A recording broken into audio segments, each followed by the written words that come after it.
Hello, my name is Zachary Steele. I am the founder and executive director of Broadleaf Writers Association. And welcome to Get Your Story Straight, 15 story beats from Save the Cat Writes a Novel by Jessica Brody. This is the third part in a 5-part series of videos walking through the Save the Cat method of storytelling. In this part, we're going to take on the first 4 beats of Act 2, which would be break into Act 2, B story, fun and games, and midpoint. Now, this is going to comprise from 20 to 50% of your novel, but I do want to remind you that this is not an exact science. You don't want to be measuring it out to the exact point. If you're somewhere in that vicinity, then you're good. Try not to stress yourself out too much about it. So that I can offer you an example of how these beats are put to use, I will continue to reference Harry Potter and the Sorcerer's Stone by J.K. Rowling. Now, on we go to part 3 and into Act 2 of your novel. This one is succinctly called Break into Act 2. It's somewhere in the 20% to 1/4 mark of your novel. It is a stark contrast to the world your hero has known. In fact, it is the opposite of the world your hero has known. Basically, we're not in Kansas anymore. And if you think of Wizard of Oz, um, Dorothy's Act 1 is in a black and white Kansas, and the break into Act 2 takes place when she comes out of the house and she's in the colorful land of Oz. Now, whether we're talking a physical shift from world to world or just a shift in philosophy or thought, Act 2 is about your hero entering a new world or a new way of thinking. And you'll have one scene or chapter to clearly define the shift, but it's important that the choice is in your hero's hands.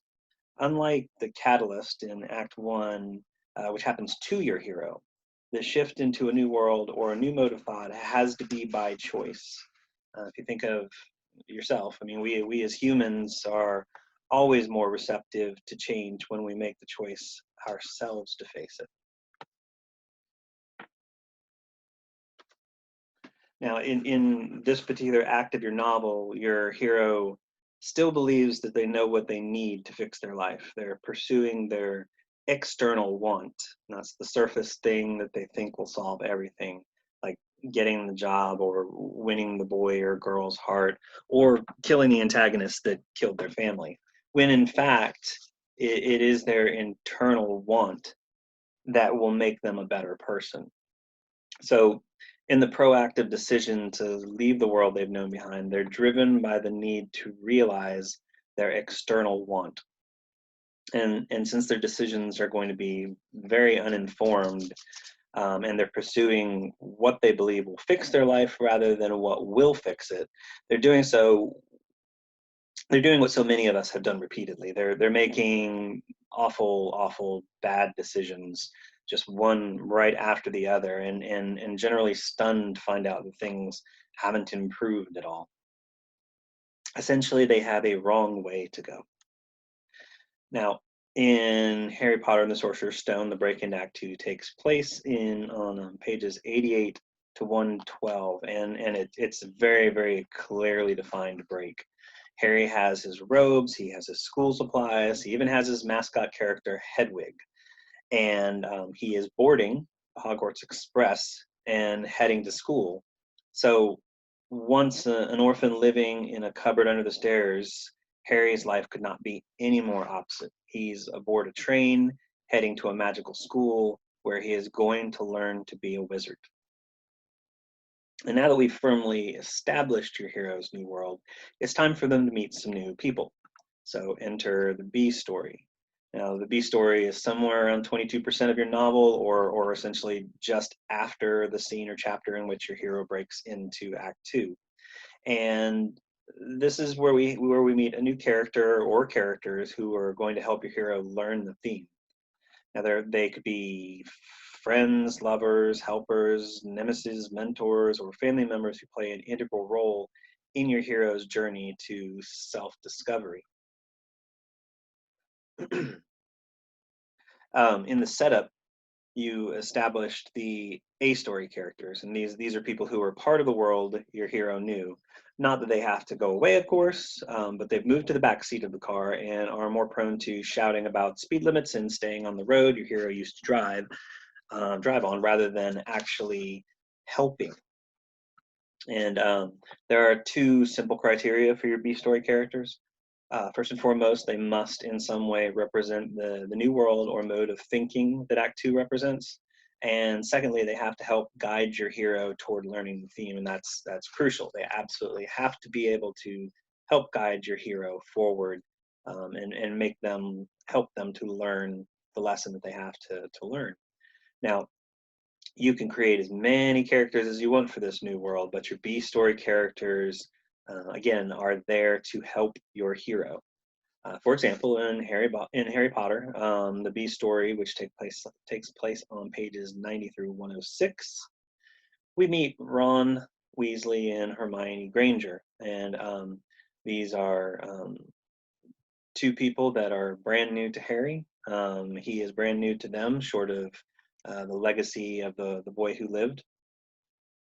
And though their friendship is going to have some ups and downs at first, they're ultimately Harry's core. They are the characters that help Harry come to terms with being the boy who lived. And I mean, you can even extend their connection to Harry into the entire series arc. Harry may make his own choices, but without Ron and Hermione, in book one, he doesn't find the Sorcerer's Stone, nor does he become the great wizard we see at the end of book seven. That's how important your B story characters are. So we've broken into Act Two. We've met some new people that will be vital to your hero's journey. Now we're going to let your hero have some fun. Now, the funny games section is likely the reason your reader is reading your book in the first place. It's the longest part of the first two acts of your book, and it is the hook of your story. It's also called the promise of the premise.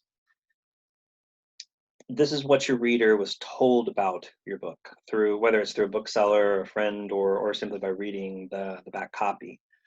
But the trick is, this is mainly meant to be fun and games for your reader. I mean, sure, your hero may be having some fun, but they're also struggling mightily to adjust to their new world. Reading about struggle is interesting and engaging. Nobody wants to read a story about a character sliding easily into new surroundings, finding no problem at all adjusting or completely understanding what it is they have to do.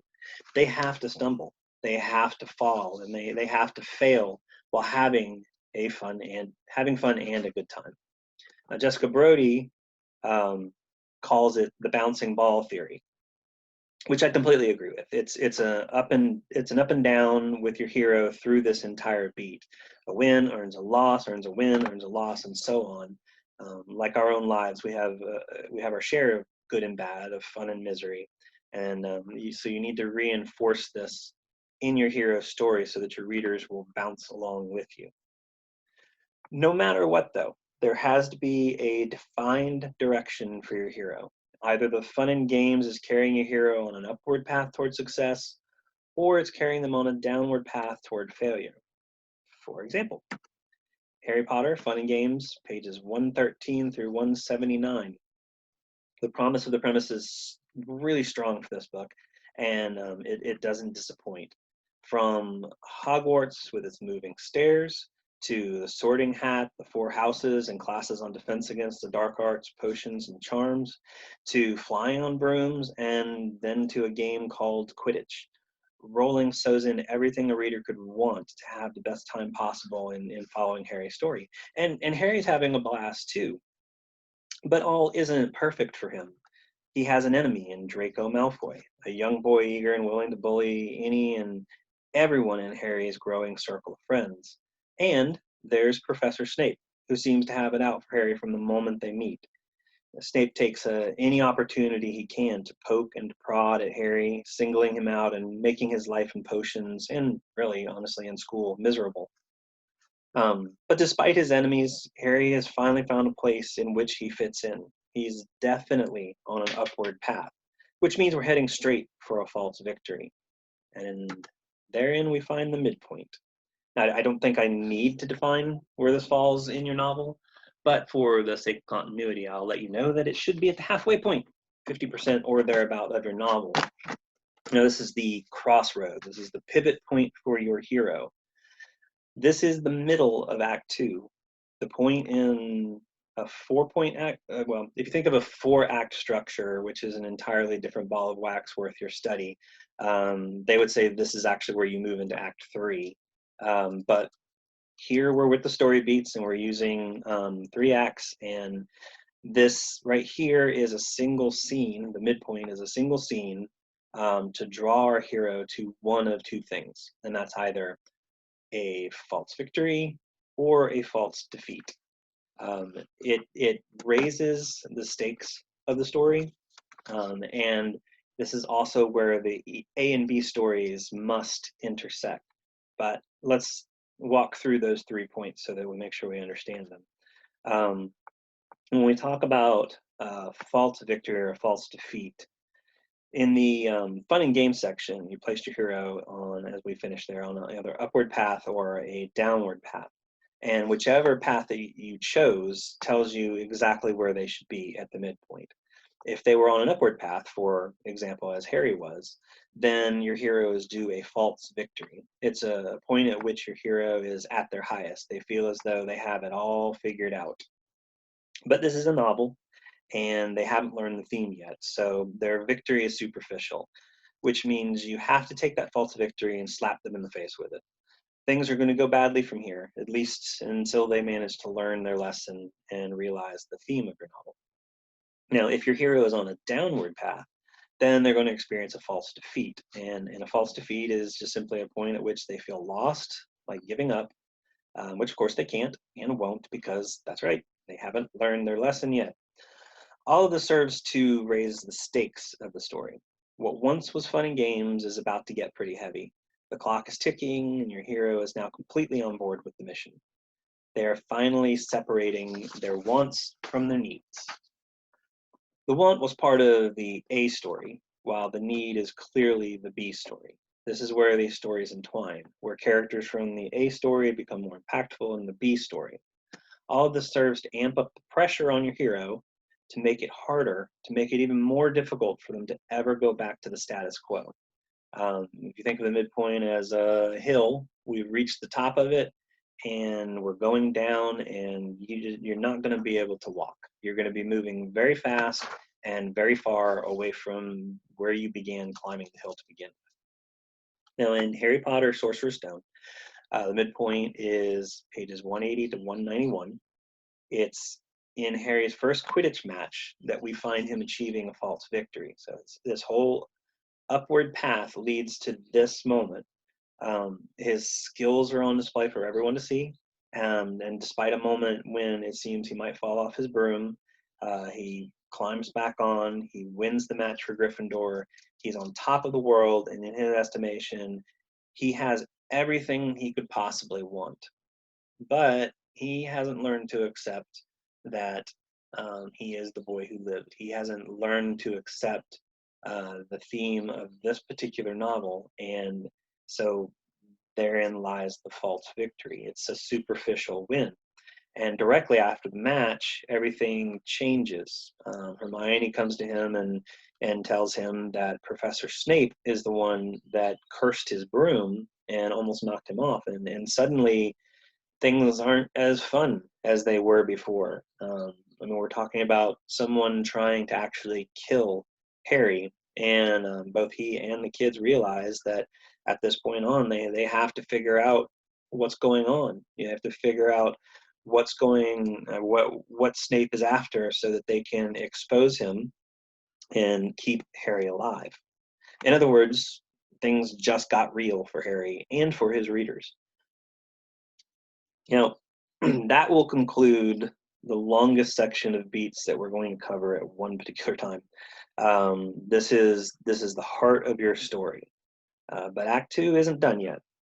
In our next video, we're going to cover the final 3 beats of Act 2, and that's Bad Guys Close In, All Is Lost, and Dark Night of the Soul. And these are extremely important beats following the arc of your character as they move closer and closer to realizing their theme, to realize their lesson, to self-discovery and improvement.